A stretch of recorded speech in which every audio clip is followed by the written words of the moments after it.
How's it going, guys? Happen to have a game for you against a guy by the name of Ricky. I don't actually remember what his streaming name was, but I mean, if he's watching this and he recognizes it, then hey, just give me your actual name and I'll put it in the title. So your name is Ricky, but that is flexible. So I was actually just like, hey, you know what? I don't feel like doing OU. I feel like everybody's doing that right now. And there are lower tier things going on, but I was like, you know what? I'd much rather keep things fresh on this channel because Pokemon is a very stale thing to be uploading about. So I figure, you know what? I'll just try to get as many diverse things I have going on, try to toss them together in a way.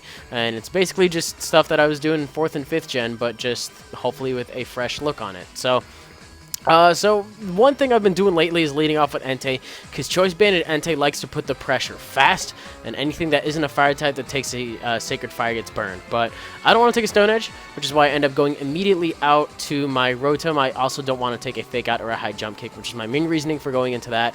If he wanted to go for U-turn, it's an option he had. Stone Edge definitely would have hurt. I'm not sure if it would have knocked me out outright, but I do have Pain Split to get back some recovery from slow things like Vaporeon or something. I don't know, on a switch. But Superior comes in. I guess this switch was really obvious because he ends up going for the knockoff instead of anything else. Knockoff potentially could have knocked me out, being a Rotom if he was physical, which I think he actually turns out to be physical. I think it reveals Coil later on in the game. But I'm just going to go for a bulk up right now. Why not? And then I remember that he has a Furfro, and I am a physically oriented attacking Go-Go thing. And it turns out that this is actually really bad because he Toxics me. So that means any progress I ordinarily would be making is going to be an extremely uphill battle to the point where I might not even make it out of this, depending on his set. If he has Cotton Guard, I will have to bulk up endlessly in order to even keep up with that, and that'll be 6 turns for the toxic damage to rack up. It's just not worth it. That, and he also has the Baby Doll Eyes, which is a priority, basically, growl. Works out great because Horn Leech does nothing. I'm not getting back a net recovery at all. It's really pointless for me to stay in, so I'm going to switch out of here as soon as I can. I was just trying to scout out the rest of his set, really. Like, if he had, like, dual status, like Toxic and T-Wave, because mine runs T-Wave. And I know I've run into a couple that also have T-Wave, so it's just like, well, I want to see what else he has going on. And all I really ended up seeing was Toxic and Baby Doll Eyes, and I don't really think he has room for a second status. So he's probably got Return on there somewhere, or some form of normal move, and he's also got U-turn, which I have also seen as well, but hey, it was whatever. So this Kingdra is actually going to steal the show, and I feel bad because I didn't even nickname it, so I might not even keep it, I guess. I'm going to change the name on it, but yeah. So I go for the Focus Energy. It's that one thing that Joey uploaded where it gets like a shit ton of crits. But he's got 2 immunities to my dual stabs. He has the Vaporeon for the Surf, which I did not realize was Yu. If it is, that's actually kind of surprising. And then he has Klefki for my Dracos, which is like, well, I'm just going to play into this, except did I actually go for Draco on this one? We'll never know. But Kingdra does not care about light screen at all. If anything, Sniper gets through it with a vengeance, 2.5 times the amount of normal damage, and with Focus Energy and the Scope Lens, you're getting a crit 100% of the time. I love the crit mechanics in this generation. It makes it so the damage isn't too broken, and it makes it so crit abusing is actually a really fun thing to do. So I go for Flash Cannon right there on the off chance he wants to go into Vaporeon. A not very effective crit is still a crit. It's good damage. I don't want to risk the Draco Meteor on that one because if he decided to just leave it in to die like he did right there, then that would have been pretty pointless. But he goes for a Coil. He's pretty intent on setting up behind the light screen, which, hey, I'm cool with. I, however, have no problems risking the 50% since he went for the switcheroo and gave me the Light Clay instead of the Scope Lens. So it cuts my crit effectiveness in half, but 50% is still really good odds to bank on, especially with the Draco Meteor cutting through the light screen and getting rid of it. But because it's actually down to a coin flip, you can see he knocks off my Light Clay. So now I can't set up screens for turns, but Kingdra doesn't do that anyway. It's okay. But just as there are heads to take out the Superior, there are tails to not even do a third to Mienshao. So I had gotten a lot of special attack drops at that point, and I'm just going to let him take me out with the U-turn because I'm paralyzed. I don't think I'm going to get another turn to Focus Energy safely, so I figured I would just fire off Dracos until I was dead. And it took out Klefki, and it took out Superior, so definitely not a bad thing to have I guess, going on with that. Problem is I didn't actually crit the Furfro, and that was one thing I wanted to keep it around for, which was kind of unfortunate, but I think I have a workaround to it in the form of Rotom. Normal Rotom is a very cool pal. I love using it. The sub-split set, especially the dual stab one. Dodge status because it's fast, and it's got a low amount of HP, so you can actually get back a good amount of HP when you pain split.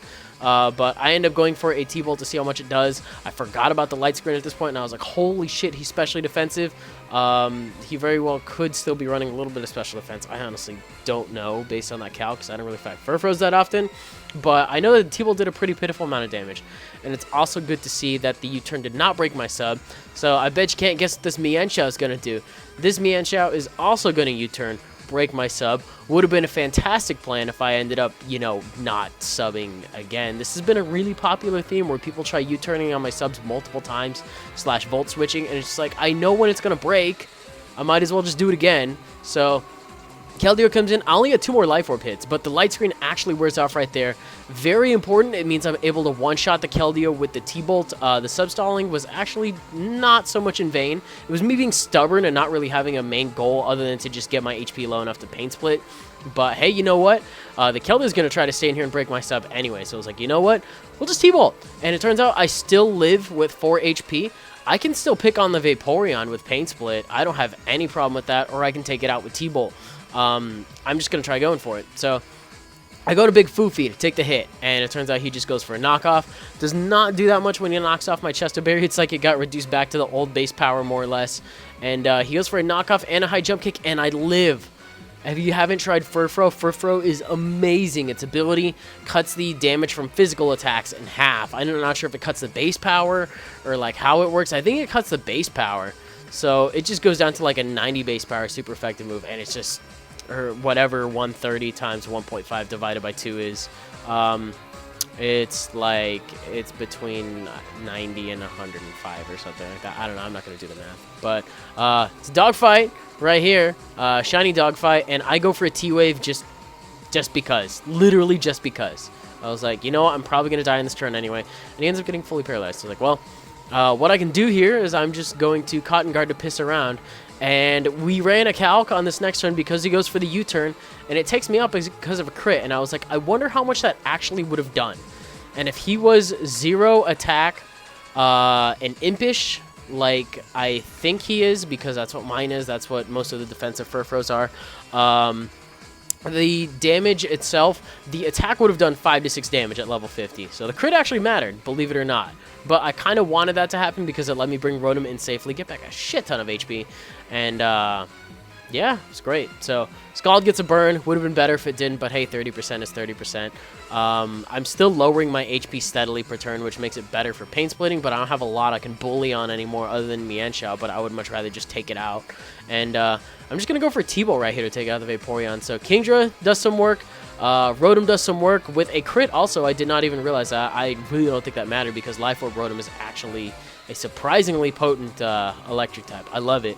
And then Furfro, I believe, is also going to die to a T-Bolt from here because the light screen is no longer up.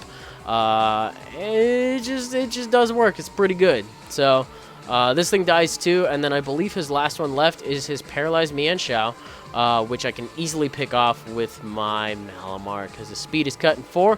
We'll just go for Psycho Cut and finish the game off. I definitely have to hand it to Furfro for paralyzing this thing, because I didn't really have a lot to deal with it otherwise. I think my Go-Goat is especially defensive, so I wouldn't have been able to take it on effectively. I had my Entei with extreme speed, but I would have had to like throw in stuff to die, because I don't know how well I would have taken a Stone Edge. It was kind of whatever. But yeah, Furfro's really cool, Kingdra's really cool, Rotom's really cool, all these pokes are really cool. I just happen to like those three the best. So, yeah, that was the game. Hope you guys enjoyed it. A little bit of a quick one. I figured I had some extra time. Might as well toss it your direction.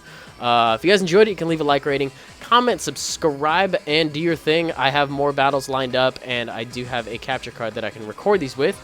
So I will try to get some more content slowly but surely. We will build our way towards that. I will make time, I promise. Anyway, with that in mind, I'll see you guys later.